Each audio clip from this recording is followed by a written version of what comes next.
Good evening, everyone. On behalf of the American Sheep Industry Association, I'd like to welcome you to this evening's webinar titled Looking Towards the Future of Parasite Management Through Host-Colored Glasses.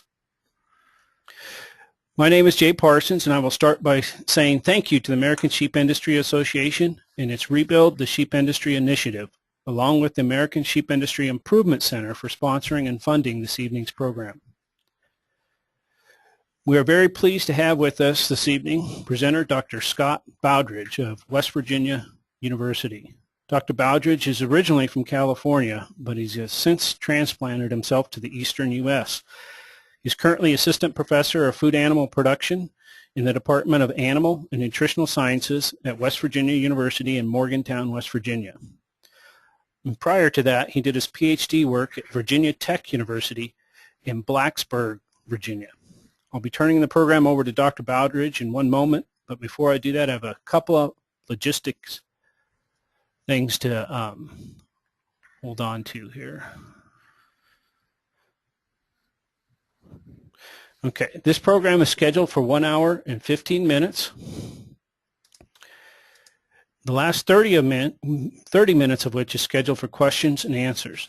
There are two ways you can address your questions to Dr. Bowdridge. The first way is to simply raise your hand by clicking the hand icon on your GoToWebinar dashboard. We can get to the Q&A portion of the program. We'll work our way through those raised hands and give as many of you as possible the opportunity to ask your questions.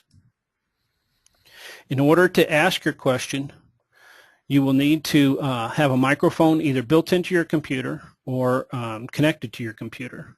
Or you could have called in on using the call-in number, but you need to make sure you enter in that PIN number that was given to you.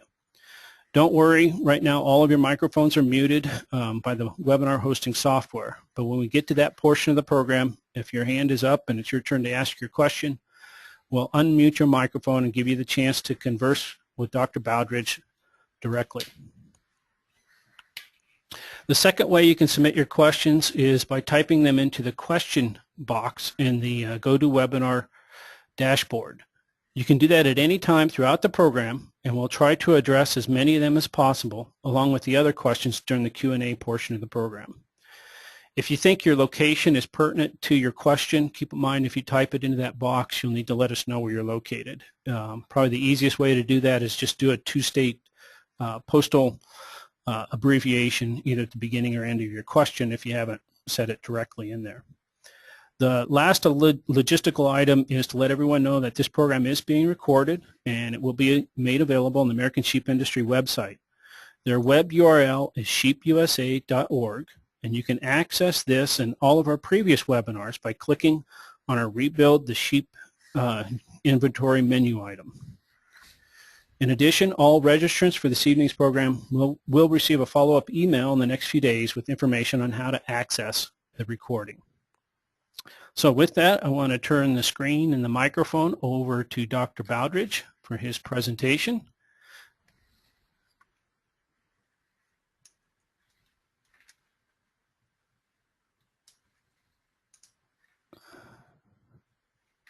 And I think we can see that okay now.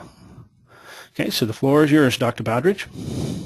All right. Well, thank you, Jay, for the introduction, and thank you, everybody, for attending this conference or webinar. It's an interesting format of presenting information across the country, and I look forward to a lively discussion as we introduce this idea of parasite management from a host perspective. My interest in parasite management just started as a young man working with sheep. You can see here I was packing wool for my father while he was shearing a large group of animals over in Southern California. I spent a good bit of time in Maine where I was introduced to some fellows out there by the name of Tom Settlemeyer and Charles Parker and Richard Brzezowski. These guys started a SARE grant that was rebuilding or kind of revitalizing the Katahdin breed and upgrading that breed to improve some carcass characteristics and some reproductive characteristics of that animal while maintaining parasite resistance. And because of the genetic work that we're doing there, I found myself kind of drawn down to Virginia Tech and working with Dave Notter and looking at some of the immunogenetics and some of the immunology that's occurring in these animals at such an early stage. So since my time at Virginia Tech, I did a postdoc at a medical school in New Jersey and really became much more interested in the immune function and what's happening from an immunological standpoint in the parasite-resistant sheep during different stages of the infection, just in hopes that we can eventually get to that point where we can find a selectable marker for this trait. So it's always nice to begin some of these discussions with a quote, and this particular quote I found while I was preparing for my preliminary examinations during my doctorate, and in our parasite immunology lab or parasitology lab at Virginia Tech, there was a microscope that had quite a large book underneath it, holding it up so we could actually see it while we were doing fecal A counts. And the book that was holding up the microscope, I got the itch one day to take the microscope off and look at the book and actually read it. And the book was entitled Veterinary Helminthology. It was published in 1949.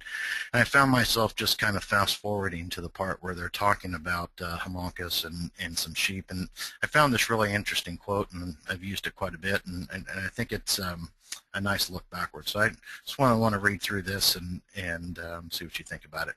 So after symptoms of this infection, and they're talking about homunculus, have been seen, the time necessary for fattening lambs is greatly increased and requires the use of more expensive grains for finishing than in non-parasitized lambs.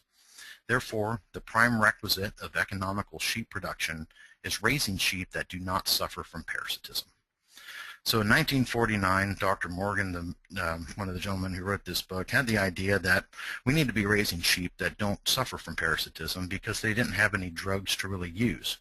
On the next page that followed this, this timely quote, there was instructions on how to mix nicotine to give to sheep to treat parasites, and that was really the only drug that they had at the time. Since then, we've really exploded in terms of the number of chemotherapeutics that we use to treat parasitism, and that is ultimately why we're having this conversation today. So the parasites that I'm referring to and are going to be talking about through the rest of this section belong to a family of parasites called Trichostrongyllidae. These parasites include, and some of the critters found in this family include Trichostrongylus colibriformis. This is a parasite of the small intestine. It's commonly referred to as the bankrupt worm. This worm kind of buries into the small intestine, kind of disrupts digestion in that part of the gut. And as a result, you'll see quite a bit of diarrhea produced. And we'll actually measure, folks down in the other parts of the world, measure what's called a DAG score, how much diarrhea is actually adhered to the wool of those animals. Another type of parasite that we see in this group is called Telodrossagia circumcincta. If you raise cattle, this is one of the worms that you worry about in terms of ostrich. Hey, Scott. Scott. Yes. Can you hold on a second? There's something with the audio. Our audio didn't get broadcasted here, so we're gonna redo this start here. Sorry about that. I was just getting messages. People can see your slide, but they're not catching our audio. So I'm going to go back and we'll stop the recording and restart.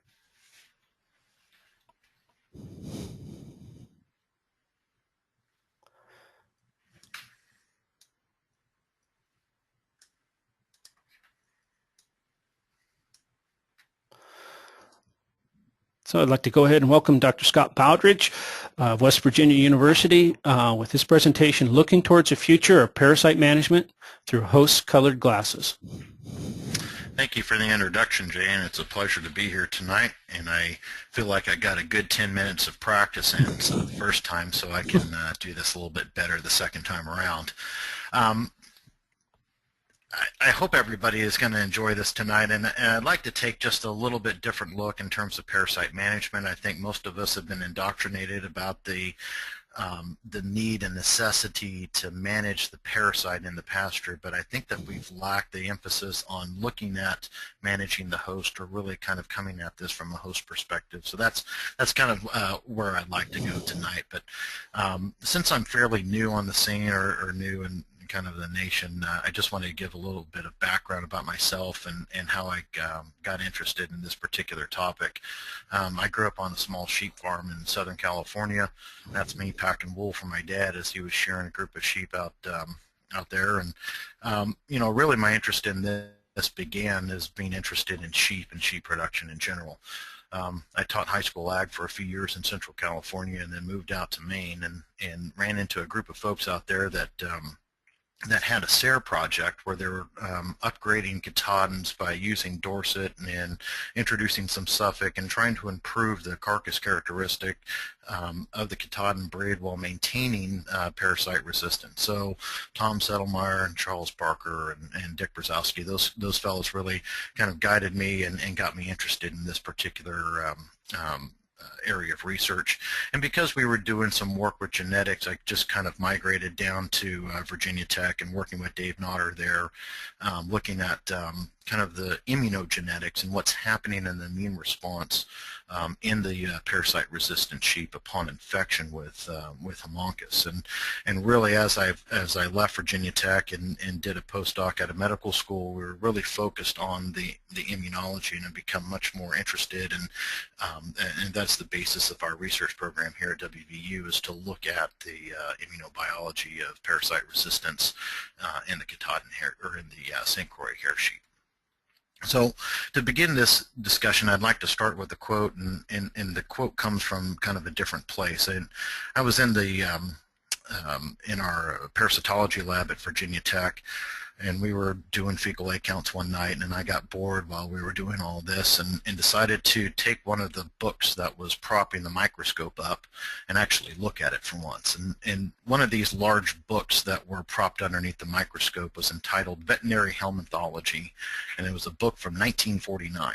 So as I was perusing this book, I quickly fast-forwarded to the section that dealt with Haemonchus, and I just kind of wanted to see what the thoughts were at the time, and I ran across a very interesting quote that I think is very pertinent for today's discussion. So I wanted to read that quote to you because it just drives everything that we're going to talk about today. So in 1949, Dr. Morgan and his co-authors wrote, after symptoms of this infection of hemonchosis have been seen, the time necessary for fattening lambs is greatly increased and requires the use of more expensive grains for finishing than in non-parasitized lambs. Therefore, the prime requisite of economical sheep production is raising sheep that do not suffer from parasitism. So on the very next page of this veterinary helminthology book is the treatment regime to treat these animals that have parasitism, and the treatment of the time was a mixture of nicotine that they were administering to the animals. So although Dr. Morgan found it important to stress the fact to raise sheep that suffer from parasitism, we have often turned to drugs or chemotherapeutics because it's an easier approach and because it's an easier and more effective way to really see fast differences and reductions in parasite problems. And because of the chemotherapeutic uses and the drugs that we've used, that's really the reason why we're talking today. So the parasites that I'm referring to belong to a family of nematode or worm parasites called Trichostrongyllidae, and some of the parasites in this group include the parasite named Trichostrongylus colibriformis. This is a parasite that affects the small intestine. It's also known as the bankrupt worm. This worm causes quite a bit of diarrhea. It's actually one of the symptoms of infection, and it's one of the reasons that we commonly indicate diarrhea as a symptom of parasitism. The guys down in Australia and New Zealand deal with this parasite quite frequently, and we have some Trichostrongylus that strikes, say, here in the eastern United States from time to time as well. Another parasite that we deal with commonly is called Telodrossagia circumcincta. This parasite's found in the abomasum. If you happen to be a cattle producer as well, you're pretty familiar with this fellow because he's the one that causes osteotagia, or a similar cousin of his causes osteotagia in beef cattle. This parasite invades the lining of the abomasum, disrupts the ability to convert peps into pepsinogen, and thus this parasite can't digest any kind of protein. And finally, and really the parasite that we're going to worry the most about today, is called Haemonchus contortus. most of us in the sheep industry, or at least in the western United States or the eastern United States, are really familiar with this critter. He's a blood-feeding parasite that lives in the abomasum, and this parasite, amongst with his relatives here in this family, all have a very similar life cycle. If you follow my cursor on the screen here, you can see that the parasites start, or the eggs start as a result of reproduction inside the host. So that result of reproduction, or the egg, is going to get shed in the feces onto the pasture. Now, if the weather is suitable, these larvae will hatch out. And what we mean by suitable weather is hot and moist. So we really need some good warm weather. We need it to be fairly humid outside, and that's typically why we've seen this parasite, especially in the southeastern United States. So this parasite's going to hatch out on pasture and develop what's into the third larval stage. And if you follow my cursor over to the right, you'll see Haemonchus contortus in its third larval stage here on the right, and that's what they look like on the after we culture them in vitro. But these parasites will be out there on in water droplets on blades of grass, sitting there waiting for their host to come along and consume them.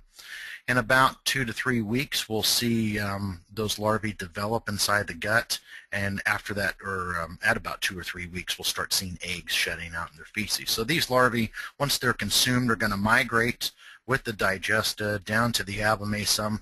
They're going to stop in the abomasum. They're going to develop into their fourth and adult stage and start feeding on blood in their host. And that's why Haemonchus is such a problem in the sheep industry. It's also known as the barber pole worm, and it's a voracious blood feeder. So you can see these parasites all lined over across the mucosa of the abomasum. And it's interesting because this parasite doesn't necessarily invade the tissue. It actually develops outside or in the mucosa of the animal, or external in the mucosa of the animal, and it without having a tissue-dwelling phase. So these voracious blood feeders, each one of these boys and girls in here are going to eat about about 500 or 50 microliters of blood each day, which is about 0.05 milliliters. If you think about a small drop of water, that's approximately 50 milliliters. Multiply that by 1,000, now you're looking at 50 milliliters of blood per day in those animals. So ultimately what Haemonchus infection results in is anemia, and the body's response to lack of blood is to fill blood volume with anything it can, with any kind of water or fluid, to make sure that you're carrying a certain blood volume in those animals. So that's why they become very anemic, very thin, and don't necessarily perform as well. This anemia in lambs can result in very rapid death. What makes this a real problem to deal with is the fact that these worms are very seasonal. So Haemonchus is one of those parasites that can experience what us college folks call hypobiosis, or arrested development. So these parasites can know what's going on in the outside environment of the animal, and they know to stop developing, and they will arrest and go into hypobiosis until environmental conditions are correct, which typically are associated with spring lambing. So they get some kind of cue from the host that says that environmental conditions outside are correct for development.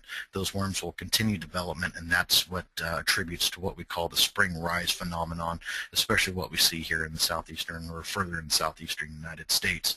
So Haemonchus particularly is found year-round in warm and wet climates. Think Louisiana, Arkansas, anywhere along the Gulf Coast, we're going to see Haemonchus year-round.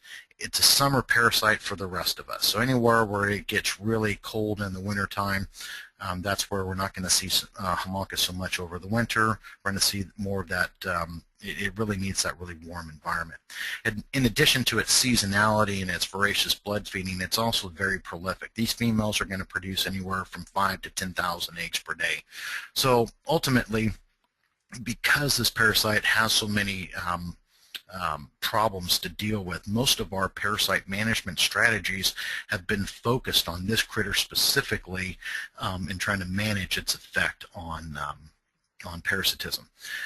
So when we get into this management of parasites on pasture, we become, and we really get to this pathogen-centric approach. And I stole this this image off a Canadian website, and Dr. Peregrine at the University of Guelph will have to accommodate me here.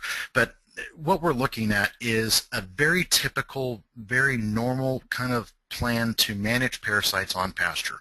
So we're trying to reduce the parasitic load on pasture and just manage this level of pasture contamination as being the first point in this plan. The second point is to use anthelmintics appropriately. So anthelmintics is our college boy term for dewormers. So by using anthelmintics appropriately, we can maintain their efficacy for a longer period of time.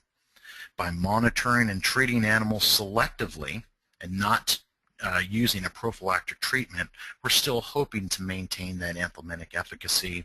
We want to quarantine and treat new introductions into the herd.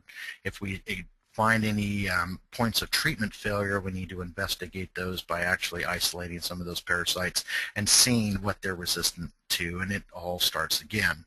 So this type of plan in combination with FAMACHA, and if you're not familiar with the FAMACHA program, this is a way of scoring the color or the redness of the ocular membrane in the eye as a way to measure anemia or infection with homuncus. So if you got animals that are grazing pasture and you assume that they or suspect that they have a parasite infection, we can actually correlate that color of their eye to infection with homuncus. Although it's not necessarily indicative of that, there's many other causes of anemia. It's a very good tool to determine what animals need to be treated with the dewormer as opposed to treating the entire group. So it's, you know, this program has been very successful in mitigating some of these parasite problems, and also getting us to a point where we can selectively deworm the animals. But with the pathogen-centric approach in terms of managing the level of pasture contamination and using anthelmintics, you're going to see this term pop up over and over and over again with these approaches, is anthelmintic, treat, anthelmintic. It's absolutely reliant on the effectiveness of dewormers. So all of this assumes that we still have some level of efficacy of the dewormers that we have to use currently. And I think that many of us know that that's not actually the case. When dewormers came out, they were tremendously effective. They worked fantastically. They were just really great. I remember when Ivermectin came out as a young man on a sheep farm. I remember my dad being kind of happy about being able to deworm ewes that were pregnant. And that was one of the great things about these drugs, but that's no longer the story. This is a study done by some researchers at the University of Georgia. It was published in 2008, and it just focuses on the effect of Homuncus contortus. We can look at the resistance status of about 46 farms to benzimidazoles, which are BZ, any of the white dewormers. So think Valbazin, Safeguard, Panicure, fenbendazoles, or albendazoles fall into this group. If we look directly down here, see, of the 46 farms that were tested, 43 of them showed resistance to benzimidazoles. And this study was done in the southeastern United States, so we're going to keep that in mind for just a moment. The next column looks at levamisole. We all know what levamisole is. That's the one that comes in that pouch. I think it's marketed under the trade name of Prohibit. That's the one that you get the flash email about that all of a sudden is available through ValleyVet or whatever your supplier is, and then you get everybody and their brother calling up these companies and hoarding boxes of levamisole because it's just, you never know when it's going to be available. So right now, or at least in 2008, we're seeing kind of a fairly normal distribution in terms of the amount of susceptible or the susceptibility to resistance with this, with it skewing slightly towards becoming more resistant.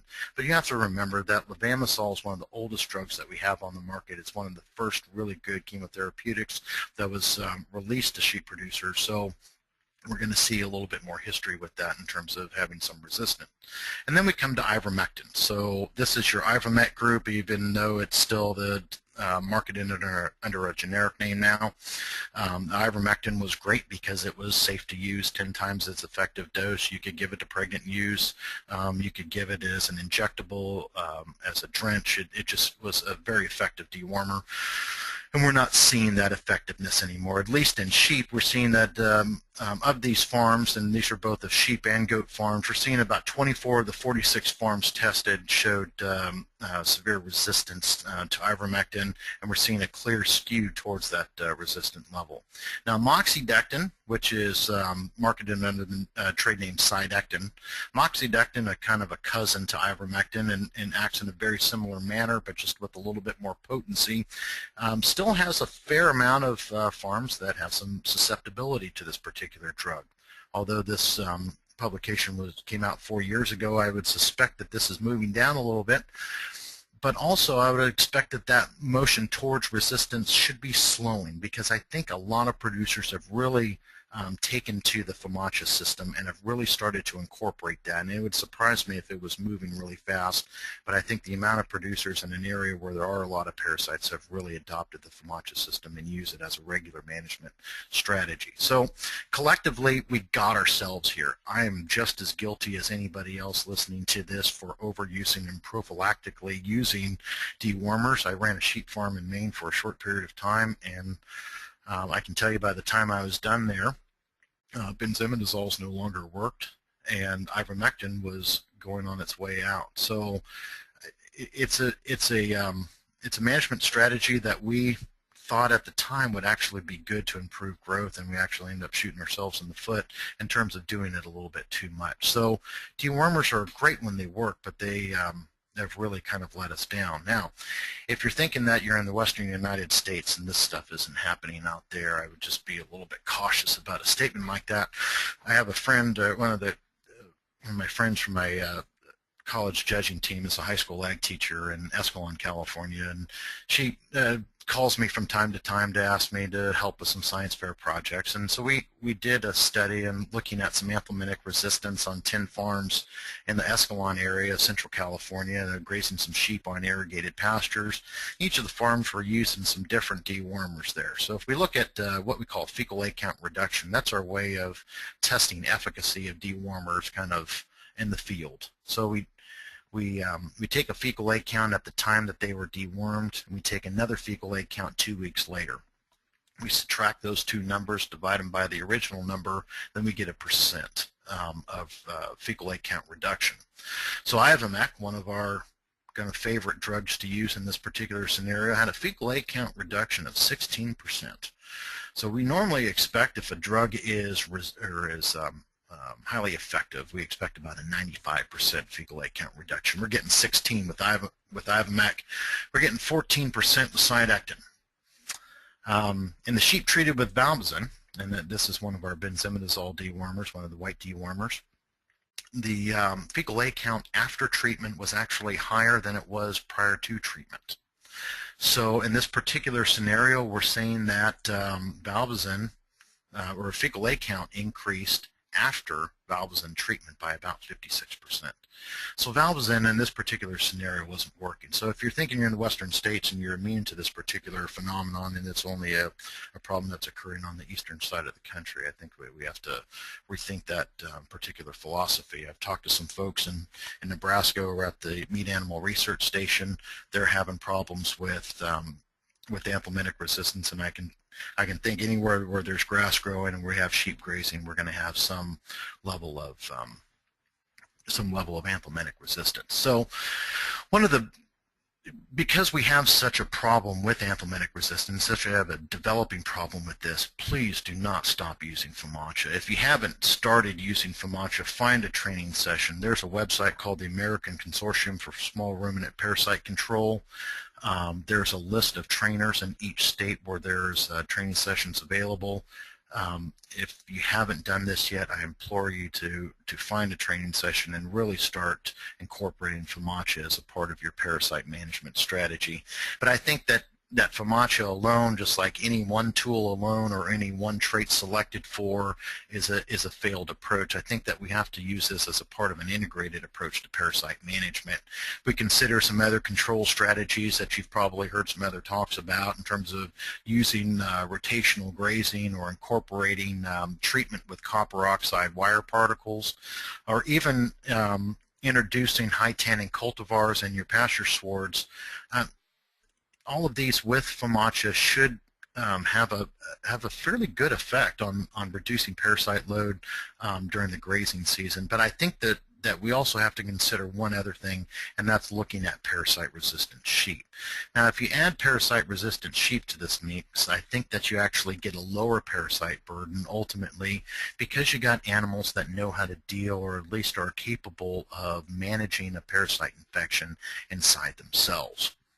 So before we go much further in this talk, I want to clearly define what I mean by parasite resistance. And believe me, it can be a little bit difficult to do empirically. But what I mean in the context of parasite resistance in this talk today at this time is particularly the type of parasites that we're looking at are trichostrongylid parasites. And of those trichostrongylid parasites, we're specifically targeting Haemorrhagis contortus. Now, just because an animal or just because one of these sheep are resistant to Haemorrhagis contortus does not apply to coccidia. So I don't think that just because they're parasite resistant to nematode parasites means that they are resistant to intracellular parasites. So I just want to make sure that we have that clear definition or that clear statement defined. Second, I think that we have to kind of be careful with the notion that parasite resistance equals hair sheep. I think that there are some examples of hair sheep that are not parasite resistant due to their heritage, and in particular, I mean the Dorper breed. I think the Dorper breed is a really great breed of sheep. They've offered a lot of flexibility in terms of some grazing management and some change in terms of the style of sheep that are used in grass-based production systems. However, because these sheep evolved in were bred and developed in an area that was semi-arid and not necessarily exposed to the parasite burden that you'd see in sheep that were developed or closer to the equator, I don't think that we can imply that these sheep have a lot of parasite resistance, and I think most of the scientific data supports a notion like that. Likewise, I also think that there are cases of parasite resistance in fleece sheep. And I remember particularly dealing with Dr. Settlemeyer and Dr. Parker on the project in Maine. We had a good group of Suffolk ewes that came from farm out in Iowa. And these Suffolk ewes, or one particular ewe in this group, we just never dewormed. And she was the one that we could put her on the dirtiest, nastiest pasture that we had on this project that was loaded with parasites. She just never became infected. So I think that we do have pockets of parasite resistance within these more commercially oriented or more popular breeds of sheep, excuse the terminology, but I think that they're there. The difficulty is identifying them, and that's really what it comes down to. So for all intents and purposes, I think for this particular talk today, we're going to refer to as parasite-resistant sheep are animals that have lower fecal egg counts throughout the grazing season. They have a numerically lower FOMACHA score, which means a 1 or a 2, and they perform throughout the grazing season. So these animals aren't susceptible to the effects of parasitism where you get a lot of weight gain or weight loss. You get animals that are poor doing on pastures. Now, I think that we also have to be careful about the term lower, and especially in comparison to my farm versus my neighbor's farm. Lower is relative to the contemporary group average on my farm. So remember, these fecal egg counts don't really travel well. So they really refer to what's happening on your particular farm, and it's a indication and a reference of the infection level on your particular pastures and not your neighbors. And also that that parasite-resistant sheep are not devoid of parasites. I think that we have to get away from the idea of sterility of parasite infection. We can't treat grazing parasites or these pasture parasites like we do heartworms in dogs. We don't want to treat them where we're trying to get them to a sterile infection where we just don't have any in the animals. I think it's okay for an animal to be infected with parasites. I think that's a natural thing that those animals need to do, and they need to experience that infection. But the animals that are resistant consistently have a lower level infection, and they're more resistant to the effects of parasitism. So that leads us into our talk and kind of the main thrust of our talk today, which is parasite management from the host perspective. And I really want to address this from two critical approaches. First off, being more from a genetics or selection and crossbreeding approach, where we're getting into understanding how this trait can be passed on and inherited, and how we could perhaps do that a little bit faster through crossbreeding. And the second approach would be directly through modulating immune responses. I know that I'm inundated on our TV commercials with ways to boost immunity. Take Zicam before you get a cold. You shoot that liquid up your nose, and apparently that's supposed to stop you from getting a cold, or at least reduce the severity of getting a cold. Could we do something like that with some of these parasite-susceptible sheep and get the same type of response? And I think that's really an intriguing and interesting area to go. But if we talk about a host perspective, I think that I'd be remiss if I didn't address this from a genetic standpoint as well. So in terms of the genetics behind resistance, we have to ask ourselves a few questions. Is parasite resistance an inherited trait? And I think largely the answer is yes. How is parasite resistance measured? Currently, we're using a fecal egg count as the measurement for parasite resistance, because this is our actual only measurement in a live animal of actual parasite load. This is going to vary throughout the year. So that variance in the way fecal egg count varies throughout the year will also affect the heritability or the proportion of the phenotype or that phenotypic variance that is due to genetics. So the heritability of parasite resistance, depending on what study you look at, will vary between about 1% of it due to genetics to about 50% due to genetics. So when animals that are tested have a larger parasitic load, the heritability of fecal egg count improves. So animals that are challenged, animals that have been exposed to a parasite infection and actually had a challenge and are clearing it by themselves, we get a better indication of the heritability of that particular trait. And the Katahdin breed specifically, heritability has been reported to be near 0.5. I think what Nodder and the Katahdin group there are reporting are about the heritability of 0.48, which indicates that there's a large genetic component that should respond well to selection. If you've got typically we don't see fitness traits or traits that are involved in disease resistance to be so highly heritable. But I think that we've really targeted, and that Dr. Parker and Dr. Nodder and some of the other folks that decided this 8-week fecal egg count, I think they landed on a time that was fairly indicative of lifetime performance of reduced parasite load. So I think that we've got some hope and some promise in using the fecal egg count EPD that the Katahdin breed is calculating. But used appropriately, I think that we can also get similar results by crossbreeding using a parasite-resistant breed, and it can be done quite a bit faster. You know, improvement within breed, even though we have a highly heritable trait, is going to require more time because we just don't have the concentrations of genetics of animals that are super resistant. We don't have a lot of animals that are very resistant to homunculus in the Suffolk population. So identifying those individuals and actually incorporating it into a breeding program is going to slow down the progress to be made within breed. So the typical culprits in terms of using crossbreeding or using parasite-resistant sheep or identifying parasite-resistant breeds include the Gulf Coast native, the St. Croix, and the Barbados blackbelly. Now, some of you on the other end of the line here may be a little frustrated and say, well, what about Katahdins? And I think that Katahdins do have a level of parasite resistance, but I think that most of the data indicate, and due to their heritage, the Katahdins don't have the amount of parasite resistance that we find in these other breeds that don't have some of the other traits that Katahdins do. So Katahdins tend to land intermediate in their resistance, certainly more resistant than the Suffolk, but less resistant than the St. Croix. So these are our typical culprits. Where do they come from? These sheep originate from areas close to the equator, the Gulf of Mexico and the Caribbean Sea. When you think about these areas of the world, think very tropical climates, places that are loaded with grass, where you've got grass year-round. You've got those warm and hot, wet climates year-round. It's a perfect environment for parasites, but why do these sheep still exist?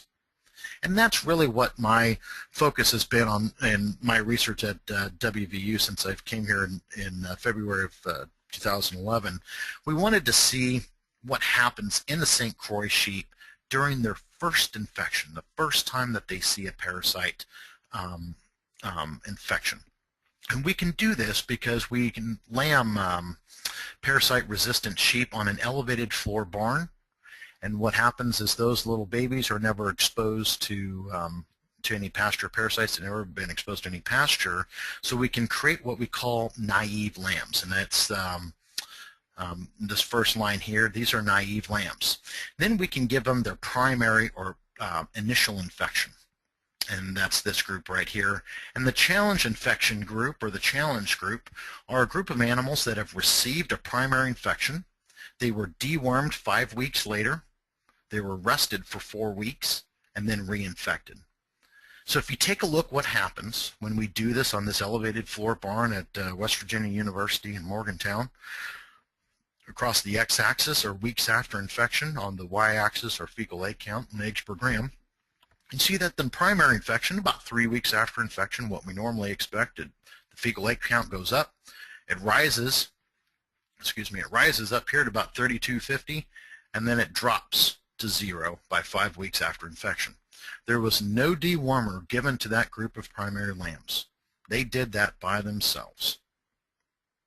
The second time that we do this and we give them a challenge infection, they never develop a fecal egg count.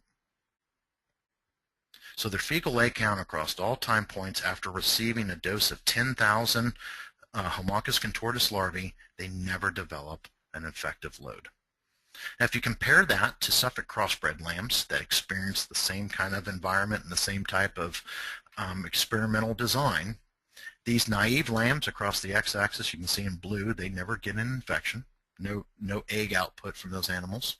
The primary lambs, they shoot up in 3 weeks to 7,000 eggs per gram, which is more than double what we see from the St. Croix lambs during their primary infection.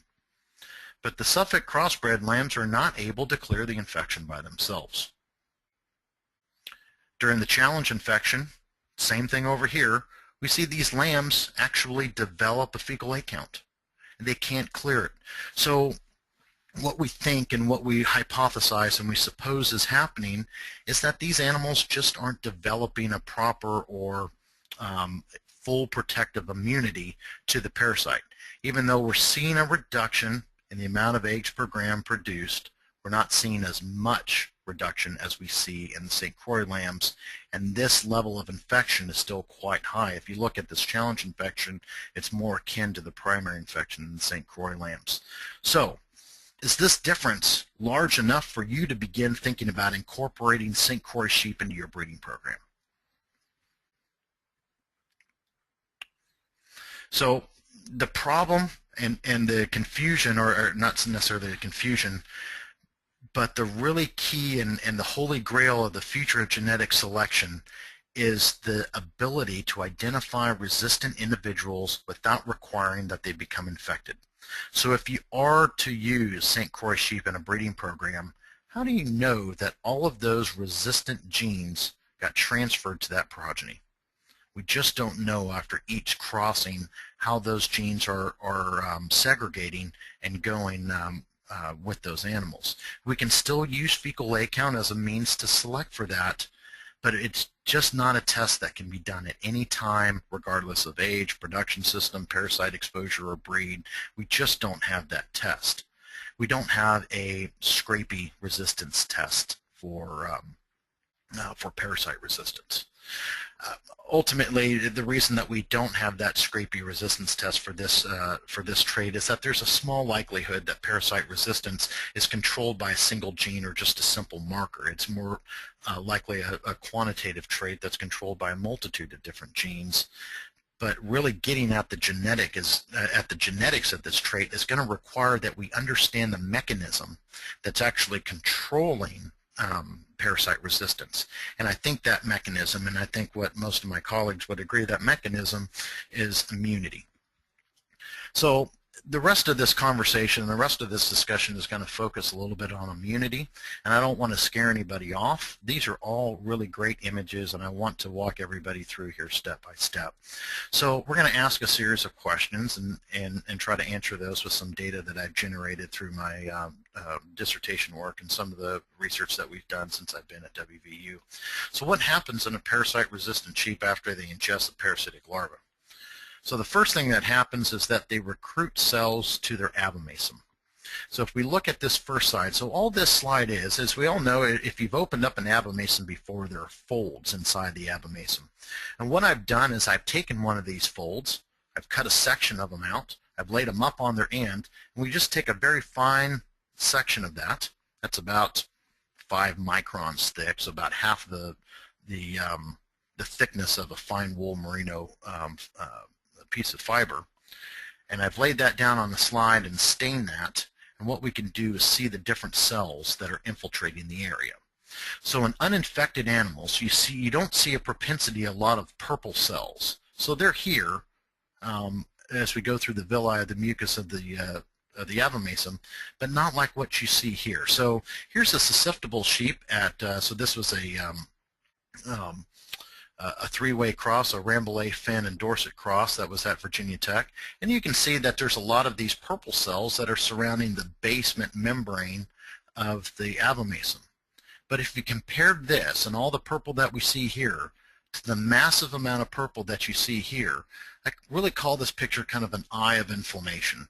So in between the layers of tissue that are right here, what we've had is this invasion of cells that are coming across this kind of muscle layer and out into the mucosa and trying to deal with this parasite infection. The composition of the cells that are occurring in this early infection include neutrophils, eosinophils, lymphocytes, and these other cells called macrophages. And these cells are pretty critical, and we're going to talk about those a little bit later. So what happens in this parasite-resistant sheep is that they bring upon all these cells and they're responding to the parasite infection, where you don't see that early response in the susceptible sheep. Now what's also critical to look at is what happens after they ingest this larva, is that the lymph node in the abomasum, so this is a cross-section right here. I don't know if you can see my cursor. It's that picture on the left. That's a cross-section of a lymph node of a hair sheep at day 5. It's quite large. You have a lot of accumulation of cells and all these little follicles that are growing inside there. Those follicles are producing cells that are specific to the antigen that is being produced by the parasite. If we look at the lymph node weight that's generated by the hair sheep at 7 days after infection, you can see this gradual increase in lymph node, or exponential increase in lymph node weight to day 7. It's not happening in these Dorset, Rambouillet, Finn cross sheep. So you're getting all of this growth and immune response in these animals. Third, we see time and time again greater antibody production. It doesn't matter what study. So this was a different study that we've submitted for publication, where we see that St. Croix sheep after an infection will rise in their level of antibody production to day 5. This kind of shifts down towards day 21, and it rises again at day 28 following the development and the cycle of the parasite inside the host. So the accumulation of these parasite-resistant sheep, or an accumulation of all of these events in the parasite-resistant sheep, result in this reduced fecal egg count and reduced infection in this particular experimental condition. Is this the same kind of thing that you would see on pasture? Probably not, because you have to remember that the fecal egg count that I'm showing you here are on lambs that are on an elevated floor, and they're not receiving an additional infection that you would see on pasture.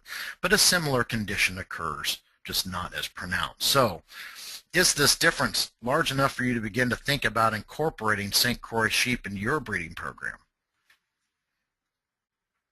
Well, unfortunately, with all of the differences in immunity that we found, we still don't have that one key piece of evidence that would serve as a selectable marker, right? So if that's the case, and if we just don't have that way to select those animals, let's consider the following statement. It's not that parasite-susceptible sheep are incapable of responding to a parasite infection, rather that their response is blocked by either a parasite-derived mechanism or by a lack of what I call immunological awareness. Now, most immunologists don't like it when I say that, but it really is kind of an easier way of saying that these animals just don't respond when they become infected. And if it's a lack of immunological awareness, that may be something that we can fix.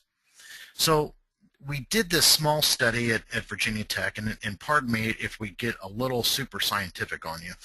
This is a neutrophil cell, and these are the cells of those first responders. So if you remember back to that first slide with the purple pictures on there, you remember that neutrophil cells were a part of the cell infiltrate into this animal. We added parasite antigen to those cells, incubated them for 24 hours. So then we took these neutrophil cells from a St. Croix sheep that had been added with antigen, neutrophils from Suffolks that had been added with antigen, and added them to the opposite type of lymphocyte. So that would be our responder cell. So what happens when we do this is that these Suffolk lymphocytes can respond to activation from neutrophils from St. Croix. But if we look at the opposite situation, we don't see that. So it's not that the Suffolk sheep can't respond, it's that they're not receiving a signal to respond. And I think that's kind of the hypothesis of where we're going, and which leads us to the idea of what's called immunomodulation. So this is simply just the adjustment of an immune response to a desired level. And the example of this was in a study published in 2009 in a journal called Parasite Immunology, where the authors there used lipopolysaccharide or bacterial cell wall components and injected those into sheep prior to giving them an experimental Haemonchus contortus infection. And what they found was that they reduced fecal egg count by 50% at 35 days after infection, basically modulating the immune response of those particular animals. In our own study that we've done here at West Virginia University by using dietary immunomodulation, so in essence we fed these sheep kind of a yogurt. We fed them a prebiotic dietary supplement for 1 week prior to Haemonchus contortus infection. These are lambs that have been challenged before. You can see that even in a challenged individual, they did not develop immunity to clear that parasite infection. The lambs that received this experimental treatment had a fecal egg count reduction of 62% without any drugs. So is this what immunomodulation looks like during a parasite infection? Boy, I just don't know. I think this is where we're heading in the future with all of this. But what we really have to do is we have to understand the mechanism of prebiotic immunomodulation. And I think that this, what it's doing, and what the research community thinks that is going on here, is that we have an upregulation of early innate host immune defenses. So that's activation of those macrophage cells that we talked about earlier, recruitment of neutrophils, and stimulation of some of these other cells that really could have effect on the host in resisting parasite infection. Immunomodulation bears a striking resemblance to early immune responses generated by parasite-resistant sheep. So remember, we talked about all of those cells that are accumulating at the site of infection. Well, those are the same cells that we believe are upregulated during this modulation. And is there a reduced efficacy? Is this reduced fecal egg count observed really a result of enhanced innate immunity? And I think that's the million-dollar question that we have to ask, and I think that's where a lot of this future is going. So my take on the future of parasite management comes down to one fundamental question: how do we make our commercial crossbred lambs behave immunologically like our St. Croix sheep? And that's really kind of what's driving my research and some others as we look worldwide. You can certainly take the genetics route with this, and using selection for fecal egg count as a commitment to a breeding program, which you may not see results as fast as a few generations. It may take 8 or 10 generations before you really see anything.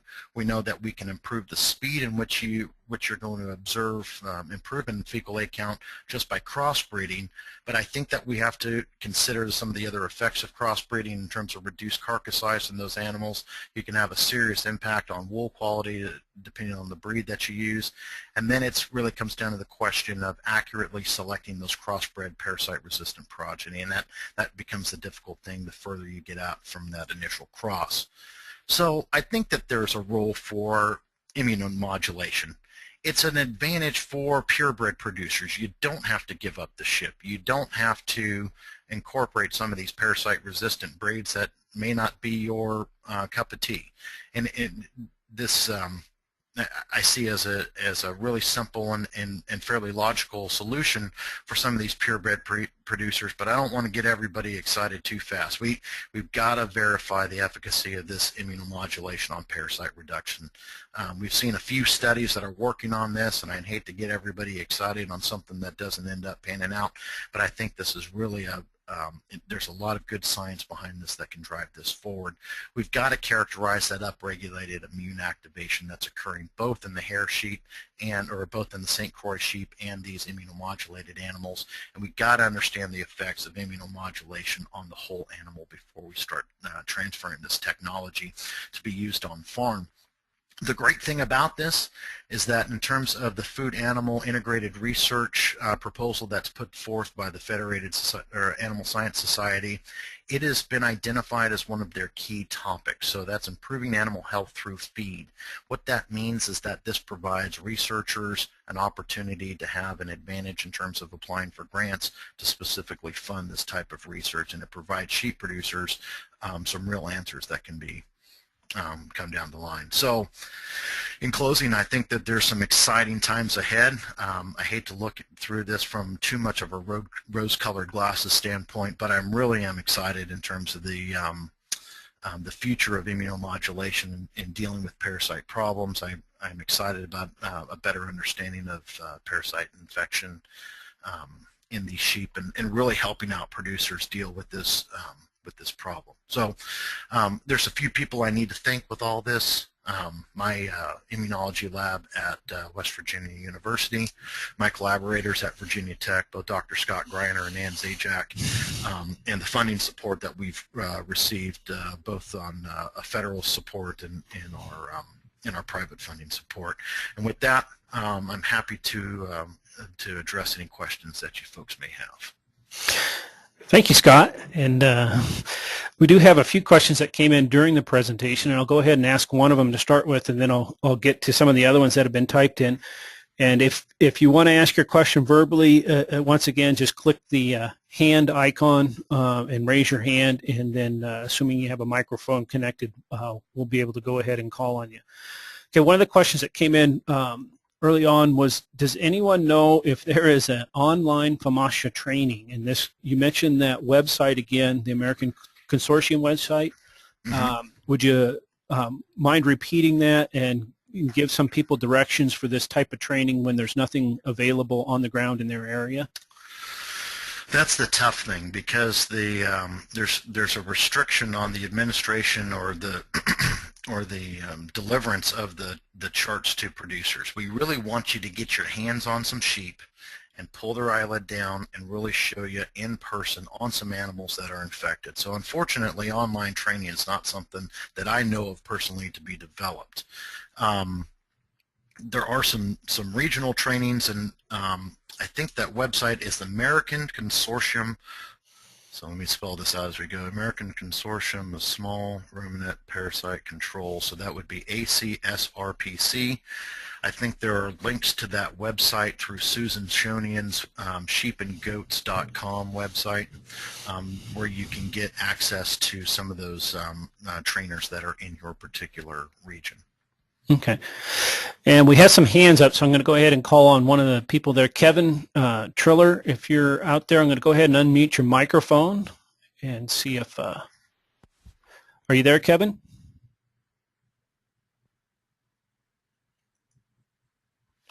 Okay. Kevin, are you there? Not hearing him. Michelle Danforth, you had your hand up also. Let me go ahead and see if we can catch you. Michelle? Yes, can you hear me? Yes, we can. Go ahead. Oh, okay, great. I didn't know if I had a microphone or not. I was just wondering, do you have a list of things that would be great on feeding the sheep? We've tried, the kelp and putting it with the hay and other things like that. Do you have another list of things that would be great for producers? I think that some folks have been trying to feed dried Cercia lespedeza. That's one of those high tannin forages. They've been seeing some improvement on parasite reduction in those. If you're thinking garlic or some of those type of things, there just isn't the empirical evidence that shows that they are going to reduce fecal egg count. It seems to be very anecdotal, and we just haven't been able to repeat any of those studies. Even with like pumpkin seeds and other things like that? Yeah, I mean, some people are trying that. It just is non-repeatable.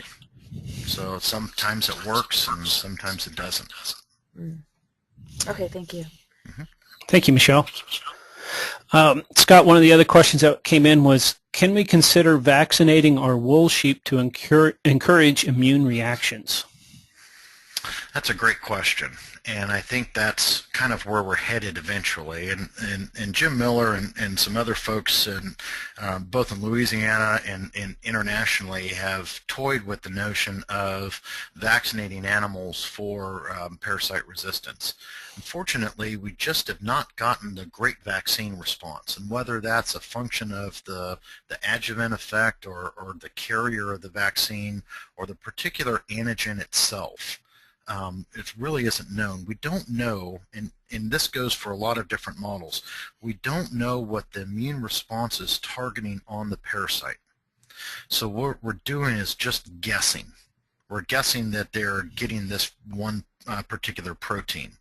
So we really have got to, it's not like a bacteria where we know there are particular surface molecules on a bacterium that the immune response targets, and then it activates as a result of signaling from grabbing that one particular target. We don't know what that target is on parasite infections. And until we know that, we're not going to have a really good vaccine to show any kind of efficacy or any kind of improved protection in our parasite-susceptible sheep. Okay, thank you.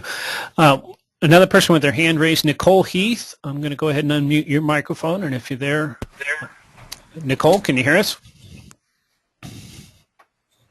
Nicole, are you there?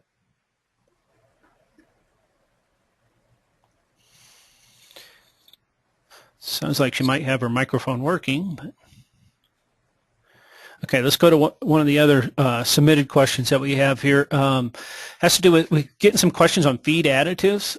This one says, is there a feed additive that can help improve the immunomodulation in lambs? Well, if there was, I'd be telling you about it right now. That's what we're working on. And that's really the kind of the goal and focus of some of the research that I'm doing here at WVU is trying to figure out what that particular additive would be. It's a specific mechanism, so what is it targeting, how is it working in the animal, so we can really not just say, well, here's an additive to feed to your lambs. What we would like to do is say, here's an additive to feed it to them at this period of time. So it's not something that constantly has to be in there. You can kind of, if you can predict when they're going to be infected, and we kind of know when that is. When you dump those lambs out on pasture, we know that they're going to be exposed to parasites. So if you feed them that prior to that pasture exposure, we may set up the immune response for a better, or the immune system for a better response upon exposure. But if any particular feed additive right now, I just don't know of any that I would be comfortable saying is a bona fide and guaranteed feed additive that's going to reduce fecal egg count in your lambs. Okay, thank you. And we have another question on wool sheep. Have there been enough studies done to know if there are wool breeds that have more resistance? Yeah, there haven't, and that's the hard thing. And you know, it's going to take a large number of sheep to really kind of target that group. Unfortunately, the great thing about hair sheep and the great thing about these St. Croix sheep is we know that the large majority of them are parasite resistant, and we don't have to search for that. Searching for animals that are parasite resistant costs a lot of money, and in this economic climate and doing research at a university level, we don't have the money we used to keep as many sheep on the university farm. So we really have to target and limit our research to get the most bang for our buck, and that's why we're using the St. Croix animals. Okay. Diane Cox, you have your hand up. I'm going to go ahead and unmute your microphone. Diane, are you there? I am, but since I raised my hand, my question has been answered. Okay. Thank you. Okay. Another question that came in terms of worming. It said, is worming prior to lambing effective as prevention for lambs, and with what drug and what pregnancy stage? There are some drugs that we caution producers about using prior to lambing, and I think it's clearly labeled on the drug. One of the drugs is valbazin or any of the fenbendazoles. Usually it's printed on the label not to deworm during the first 30 days of pregnancy, and if you know the first 30 days of pregnancy, more power to you. You'll know when those animals are able to use that drug. And it'll also say on the bottle whether or not they're effective against hypobiotic larvae. The ones that we usually consider having the most effect against hypobiotic larvae are the macrolytic lactones or Cydectin, Ivamac, those type of drugs.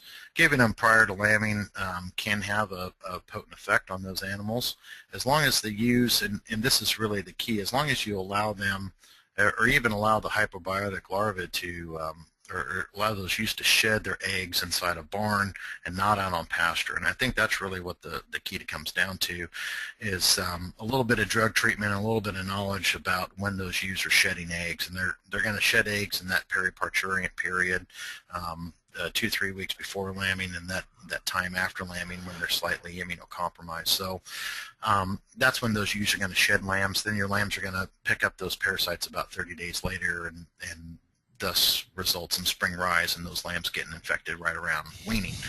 So what we have to be careful about is letting those ewes go out and shedding parasites on pasture, and one easy way to manage that with using drugs and a little bit of common sense is just don't let them out if you can afford to do that. Okay, thank you. Let's see, we have lots of questions with words I struggle to pronounce. So any thoughts or proposed mechanisms for induction of hypobiosis in homuncus in response to climatic conditions? Is this an area of active study?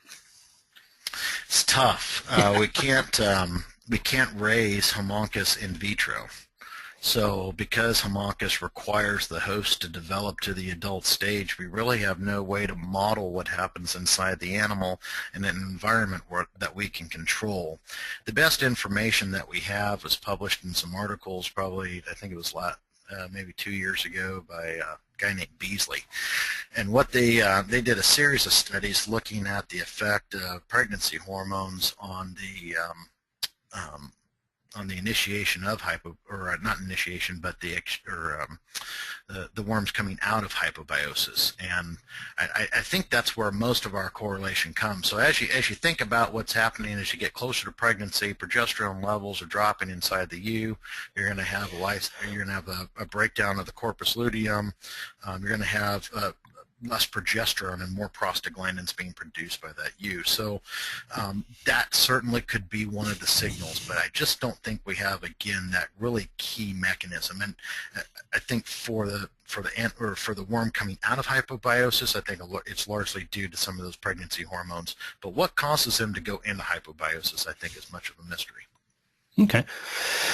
Another question typed in, do you know if the innate immunomodulation responsible for the St. Croix effect is also responsible for differences within the more susceptible breeds? For example, resistance in susceptible animals within the wool sheep in particular.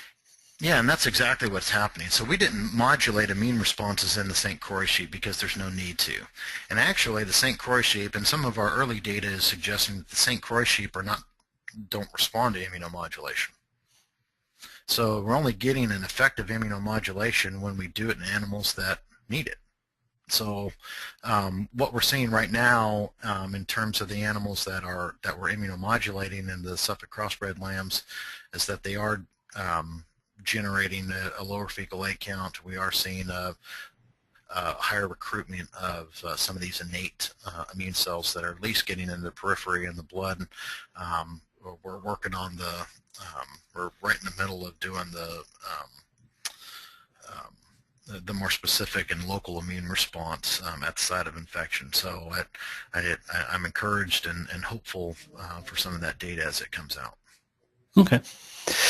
A question on identifying resistant individuals. How much difference from the contemporary group in fecal egg count would need to be there for an individual animal to be considered resistant? Ooh, that's a good question. Sounds like a geneticist has asked me that question. Well, I really don't know the best answer to that because it just depends on how, the contemporary group average.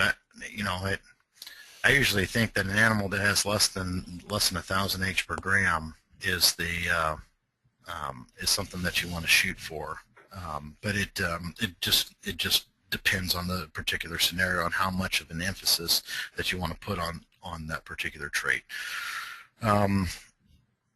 I know that Dr. Parker has suggested that animals less than 500 H per gram at that 8-week fecal egg count are the ones that we should be selecting for. And I think that the cutoff range that they're looking at for fecal egg count EPDs was about 2,000 H per gram. So if you've got some variation where you've got a significant drop or what you feel to be a significant reduction from the group average, I say that each person's going to have to make that decision on their own before we start doing a wholesale thresholds in terms of difference from the contemporary group average. Okay, and we have a question in regards to a study that was done at the USDA Appalachian Lab near Beckley, West Virginia. Mm-hmm. It says they had some early results deworming with orange peels ground as a feed additive. Have you heard of any follow-up with that research?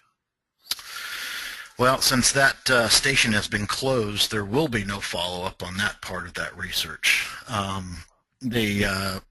And some of that research, they were feeding it to animals, and they also they fed emulsified orange oils to gerbils as a means to control parasite infections. They did some of that work down at Virginia Tech, and they saw, and even feeding some lambs, I was involved in the trial there where they were doing that, and they saw some good results with that. Again, it's the consistency of what we're seeing in some of the feed additives and the actual mechanism of what is occurring is the current state of affairs. So even if we talk about feeding high tannin grasses, we're still at the point of what are the tannins, or what are these orange oils, or is it the tannins in the orange oils that are actually causing the problem? So what we're doing to address that, and we're not necessarily doing the orange peel study, but we're going to start raising bird's foot trefoil in West Virginia, New York, Rhode Island, and use that bird's foot trefoil as a high tannin forage to feed animals to see if we can reduce parasite loads in those animals. So in the Appalachian region, as you move further northeast, bird's foot trefoil grows a little bit better in our soils than Cercia lespedeza does. Since we see so much of an effect with lespedeza, we're hoping to see the same type of effect. We just got a USDA organic grant to do that research where we're studying both the effect of tannins on immune responses as well as the effect of tannins as an anthelmintic. So we're trying to approach this problem from two sides and seeing which is the true mechanism, or if they're both playing a role. Okay, good. Sonia asked, is it best to change wormers within a year of worming, or do you use one wormer until it does not work anymore and then change to a different one? Oh yeah, that was what we were all taught, was to keep rotating dewormers, and the hypothesis at the time was that it kept worms on their toes. I think what most of the parasitologist community now is come to the realization that you stick with one dewormer until it does not work anymore, because then you'll know what your parasites are resistant to. Okay. Once you find that dewormer is no longer working, then you switch to an alternate class of dewormers. Okay. Betsy has asked, she says, one challenge when selecting using FAMACHA scores is that the best producers, the best producing ewes, those nursing twins or triplets, are more likely to have a large worm load due to stress from raising multiple lambs. So do you take that into account when making decisions? And then a follow-up to that is, do you do a lot of individual fecal egg counts? Well, I do a lot of individual fecal egg counts. I would definitely not take a FAMACHA score from a ewe that was milking twins out on pasture that had limited resources to maintain healthy. I mean, I don't think that's not indicative of a parasite infection. That's indicative of the nutritional status of the ewe and not necessarily predictive of her ability to resist parasite infection. That's just her trying to survive while she's lactating and nursing 2 lambs. I think that we have to be cautious about when we're testing the animals to have that predictive value on lifetime performance. And I think what the folks at the NSIP and through Lamb Plan have developed is that 8-week fecal egg count as being the time that's going to give us a better sense of parasite resistance. And I actually think it also helps us indirectly select for total parasite resistance, where selection simply for FAMACHA score may limit you to selection for just homuncus resistance. And what we're seeing, and some of the papers are a little dicey about this and a little, it kind of goes both ways, but if you're resistant against homuncus, that doesn't necessarily mean that you're resistant against Trichostrongylus. So if you just select for FAMACHA, you may be indirectly selecting for susceptibility to Trichostrongylus. Or fecal egg count would give you a more broad approach to parasite resistance. Okay. Just a couple of more questions in here.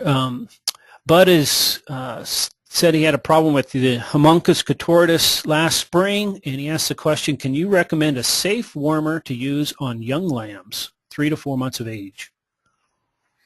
I think all the dewormers are safe to use on young lambs. I don't think that's an issue at all. I think that we have to be, especially if you're dealing with levamisole, you've got to be very critical and very specific and very accurate in the delivery of levamisole to lambs, because that will kill them.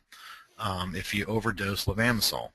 If you've got a heavily infected lamb and you give them a dewormer, that can also have an impact on the lamb. So I think that we have to be careful with those lambs. I think one of the things that you want to do is hold the feed on the lambs, hold the water on the lambs, give them anthelmintics that will work in terms of Ivamac or not even Ivamac, but at least moxidectin, and then follow that up a week later with an albendazole or fenbendazole if they're working. If not, then follow that up with levamisole to see if you can get clearance of that parasite. But I wouldn't go full bore and give them every drug that was on the market. I think I would be a little bit more judicious in the use of dewormers and make sure that you're really deworming them accurately and going by the weights and the recommendations on delivery of those dewormers. Okay. And then we have a couple of questions. One more came in here that I want to ask, so we got 2 left that I wanted to cover. Chris has said, do you know how long this parasite lives in the fecal matter on pasture? So if we were rotational grazing, for example. Well, the parasite can live in an environment for a good period of time, and it has this cuticle that allows it to survive in the environment. What's going to allow that parasite to die on pasture is just it's probably going to die in a couple months anyway, in 3 or 4 months. But what else is going to help it die is if there's any desiccation. So if you have an opportunity to take an hay cutting off that pasture, that's something that we recommend. It just adds some desiccation to that pasture, get some of that forage off the field in that area that retains a lot of moisture. If you're rotational grazing, I mean, what we do in some of the organic studies that we're doing now is we recommend a 1 to 2 day rotation. So we're not coming back to the same pasture for about 56 days, and even as high as 60 days or 70 days, just depending upon the amount of rainfall and the amount of dry matter that's out on the pasture. So I think that rotational grazing certainly plays a role in this, and I'm not as fluent in the specifics in terms of giving you a precise a day in terms of how long that's going to be on pasture or how long that parasite's going to survive. It really is going to vary with the humidity and some of the environmental conditions that exist on pasture. Okay, and then one final question on clarifying what is meant by an 8-week fecal egg count. Is that 8 weeks old or after 8 weeks on pasture, or what exactly? 8 weeks of age. So that's the 8-week fecal egg count. So that's the measurement that they're taking. They'll split those up into contemporary groups based on their production system. So if the lambs haven't been out on pasture as long as other lambs, they'll be broken into different groups. Okay. And if they have different fecal egg counts, they'll be broken into different contemporary groups and compared that way. Okay. All right. So thank you for that, and thank you for all your attendance tonight, this evening, and we appreciate you all sticking in there. We have pretty good attendance tonight and good questions coming in. I want to go ahead and give thanks again to our providers for funding this evening, and that would be the American Sheep Industry Association and the Rebuild the Sheep Industry Program, and also the National Sheep Industry Improvement Center for their help in providing funding here.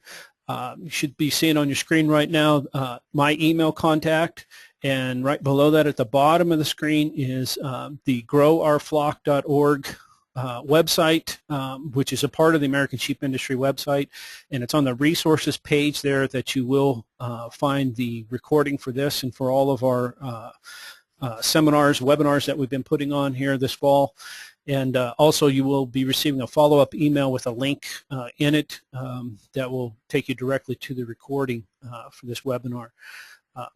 And feel free to share that link with others if you have somebody else that didn't see the webinar that you want to share it with. It is open to the public for viewing. So Scott, I want to thank you for your presentation and your patience in addressing all the questions that we had. You see contact information on there for Scott. He was kind enough to put that out on the national stage, so I'll let him deal with the email questions he may or may not get as a result of this. And I just want to thank everybody for their attendance. Thank you, Jay. I enjoyed the opportunity. It was really fun. Okay. Everybody have a wonderful evening, and happy holidays to all of you. Thank you.